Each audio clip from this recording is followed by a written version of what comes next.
Chapitre 1. De la part de Paul et Timothée, serviteurs de Jésus-Christ. À tous les membres du peuple de Dieu qui vivent à Philippe et croient en Jésus-Christ, aux dirigeants de l'Église et aux diacres, que Dieu, notre Père et le Seigneur Jésus-Christ, vous donne la grâce et la paix. Je remercie mon Dieu au sujet de vous tous, chaque fois que je pense à vous. Toutes les fois que je prie pour vous, je prie avec joie à cause de la façon dont vous m'avez aidé à répandre la bonne nouvelle depuis le premier jour jusqu'à maintenant. Je suis certain de ceci, Dieu, qui a commencé cette œuvre bonne en vous, la continuera jusqu'à ce qu'elle soit achevée au jour de Jésus-Christ. Il est bien juste que j'ai de tels sentiments à l'égard de vous tous.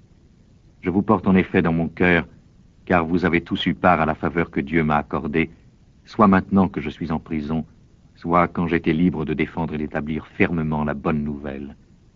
Dieu sait que je dis vrai quand j'affirme que je vous aime tous avec la profonde affection de Jésus-Christ. Voici la prière que j'adresse à Dieu pour vous.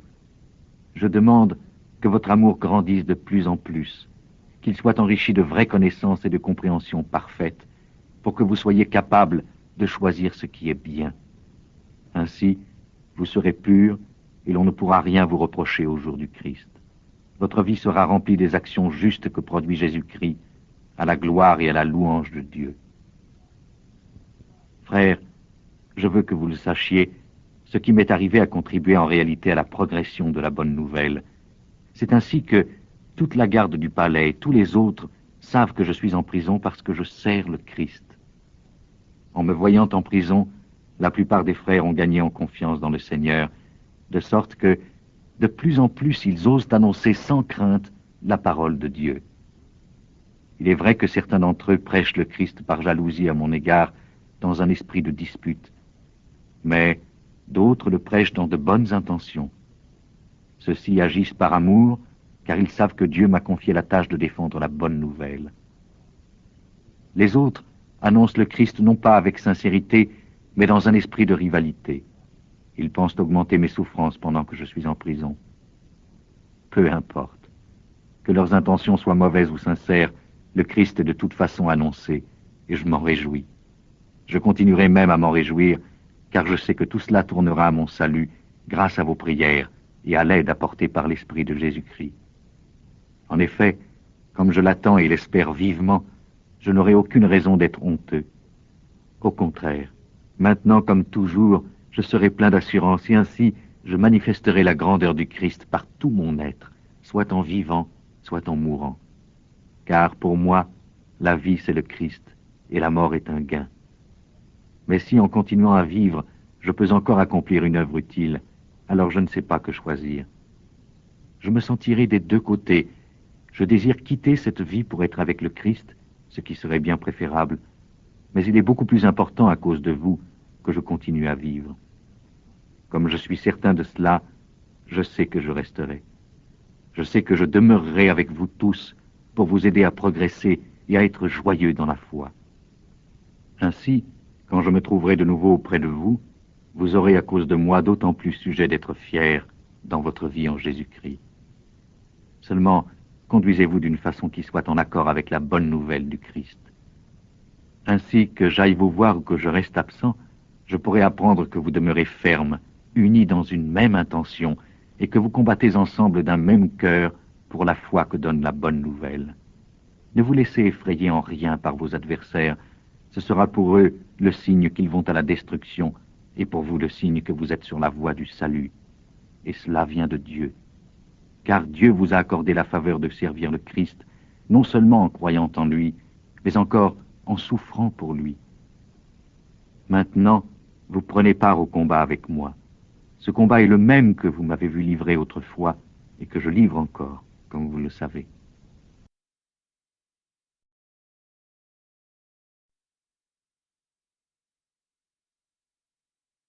Chapitre 2. Votre foi au Christ vous rend-elle plus fort? Son amour vous encourage-t-il? Êtes-vous en communion avec le Saint-Esprit? Avez-vous de l'affection et de la bonté les uns pour les autres? Alors je vous le demande, rendez-moi parfaitement heureux en vous mettant d'accord, en ayant un même amour et en étant unis de cœur et d'intention. Ne faites rien par esprit de rivalité ou par désir inutile de briller, mais soyez humbles les uns à l'égard des autres, et que chacun considère les autres comme supérieurs à lui-même. Que personne ne cherche son propre intérêt, mais pensez chacun à celui des autres. Ayez entre vous les sentiments qui viennent de Jésus-Christ. Il possédait depuis toujours la condition divine, mais il n'a pas estimé qu'il devait chercher à se faire de force l'égale de Dieu. Au contraire, il a de lui-même renoncé à tout ce qu'il avait et il a pris la condition d'esclave. Il est devenu semblable aux hommes, il a paru dans une situation d'homme. Il a accepté de vivre dans l'humilité et s'est montré obéissant jusqu'à la mort sur la croix. C'est pourquoi Dieu l'a élevé à la plus haute place et lui a donné le nom qui est plus important que tout autre nom, afin que, par respect pour le nom de Jésus, tous les êtres qui se trouvent dans les cieux, sur la terre et sous la terre, tombent à genoux, et que tous proclament que Jésus-Christ est le Seigneur, à la gloire de Dieu, le Père. Ainsi, mes amis, vous m'avez toujours obéi quand je me trouvais auprès de vous, et il est encore plus important que vous m'obéissiez aussi maintenant que je suis absent. Travaillez à votre salut avec crainte et tremblement, car Dieu agit continuellement en vous pour vous rendre capable de vouloir et d'accomplir ce qui est conforme à son propre plan. Faites tout sans plainte ni discussion, afin que vous soyez innocents et purs, des enfants de Dieu sans défaut, au milieu des gens malhonnêtes et mauvais de ce monde. Vous devez briller parmi eux comme les étoiles dans le ciel, en leur apportant le message de vie. Si vous agissez ainsi, je pourrai être fier de vous au jour du Christ. Ce sera en effet la preuve que tout mon travail et tous mes efforts n'ont pas été inutiles. Peut-être mon sang, c'est-à-dire ma vie, sera-t-il ajouté comme une offrande au sacrifice que votre foi présente à Dieu. Si tel doit être le cas, j'en suis heureux, et vous associe tous à ma joie. De même, vous aussi, vous devez être heureux et m'associer à votre joie. J'espère dans le Seigneur Jésus pouvoir vous envoyer bientôt Timothée, afin d'être encouragé moi-même par les nouvelles que j'aurai de vous. Il est le seul à partager mes préoccupations et à se soucier réellement de vous.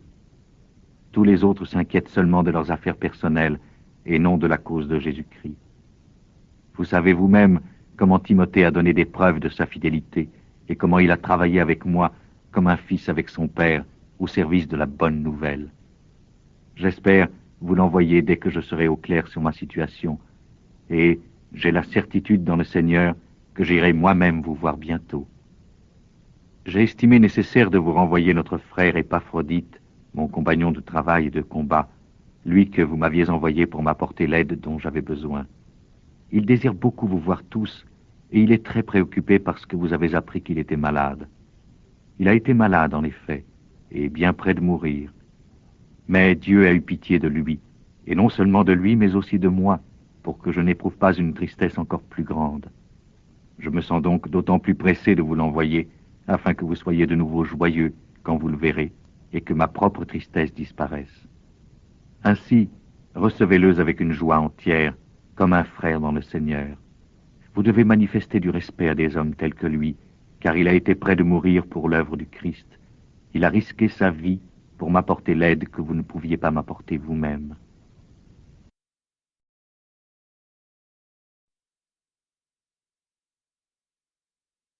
Chapitre 3. Et maintenant, mes frères, réjouissez-vous dans le Seigneur. Il ne m'est pas pénible de vous répéter ce que j'ai déjà écrit, et pour vous c'est plus sûr. Gardez-vous de ceux qui commettent le mal, ces chiens, ces personnages qui tiennent à couper quelque chose dans le corps. C'est nous et non eux qui représentons la vraie circoncision, car nous servons Dieu par son esprit, nous plaçons notre fierté en Jésus-Christ, et nous ne mettons pas notre confiance dans des pratiques humaines. Pourtant, je pourrais aussi mettre ma confiance dans ces pratiques. Si quelqu'un pense être en sûreté grâce à des pratiques humaines, j'ai bien plus de raison que lui de le penser. J'ai été circoncis quand j'avais 1 semaine. Je suis israélite de naissance, de la tribu de Benjamin, hébreu de pure race. En ce qui concerne la pratique de la loi juive, j'étais pharisien, et j'étais si zélé que je persécutais l'Église. En ce qui concerne la recherche d'une vie juste par l'obéissance aux commandements de la loi, on ne pouvait rien me reprocher. Mais Ces qualités que je regardais comme un gain, je les considère maintenant comme une perte à cause du Christ. Et ce n'est pas seulement ces qualités, mais tout avantage que je considère comme une perte à cause de ce bien tellement supérieur, la connaissance de Jésus-Christ, mon Seigneur. À cause de lui, je me suis débarrassé de tout avantage personnel. Je considère tout cela comme balayure afin de gagner le Christ et d'être parfaitement uni à lui. Je n'ai plus la prétention d'être juste grâce à mon obéissance à la loi. C'est par la foi au Christ que je suis juste, grâce à cette possibilité d'être juste qui vient de Dieu et que Dieu accorde à celui qui croit. Tout ce que je désire, c'est de connaître le Christ et la puissance de sa résurrection, d'avoir part à ses souffrances et d'être rendu semblable à lui dans sa mort, avec l'espoir que je serai moi aussi ramené de la mort à la vie. Je ne prétends pas que j'ai déjà atteint le but ou que je sois déjà devenu parfait, mais je continue à avancer pour m'efforcer de saisir le prix de la course, car Jésus-Christ m'a déjà saisi. Non, frère, je ne pense pas avoir déjà obtenu le prix, mais je fais une chose, j'oublie ce qui est derrière moi et m'efforce d'atteindre ce qui est devant moi. Ainsi, je cours vers le but afin de gagner le prix que Dieu, par Jésus-Christ, nous appelle à recevoir là-haut. Nous tous qui sommes spirituellement adultes, ayons cette même façon de penser. Cependant, si certains d'entre vous pensent autrement, Dieu vous éclairera à ce sujet. Quoi qu'il en soit, continuons à avancer conformément à la voie que nous avons suivie jusqu'à maintenant. Frères, imitez-moi tous. Nous avons donné l'exemple, alors fixez vos regards sur ceux qui se conduisent selon cet exemple. Je vous l'ai déjà dit souvent, et je vous le répète maintenant en pleurant, il y en a beaucoup qui se conduisent en ennemis de la mort du Christ sur la croix. Ils finiront par être détruits, car leur Dieu, c'est leur ventre. Ils sont fiers de ce qui devrait leur faire honte, et ils pensent seulement aux choses de ce monde. Quant à nous, nous sommes citoyens des cieux, et nous attendons ardemment que vienne des cieux notre Sauveur, le Seigneur Jésus-Christ. Il transformera notre misérable corps terrestre et le rendra semblable à son corps glorieux en utilisant la puissance qui lui permet de se soumettre toutes choses.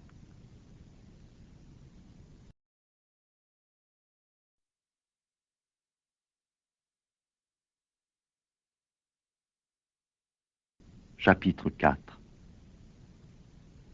Ainsi, mes chers frères, vous que je désire tellement revoir, vous qui me rendez si heureux et dont je suis si fier, voilà comment, mes amis, vous devez demeurer ferme dans votre vie avec le Seigneur.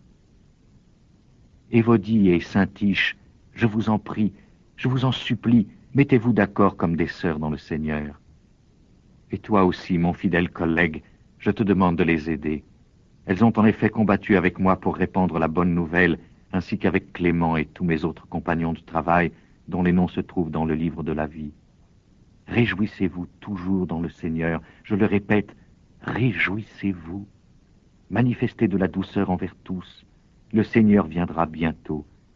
Ne vous inquiétez de rien, mais en toutes circonstances, demandez à Dieu dans la prière ce dont vous avez besoin et demandez-le lui avec un cœur reconnaissant.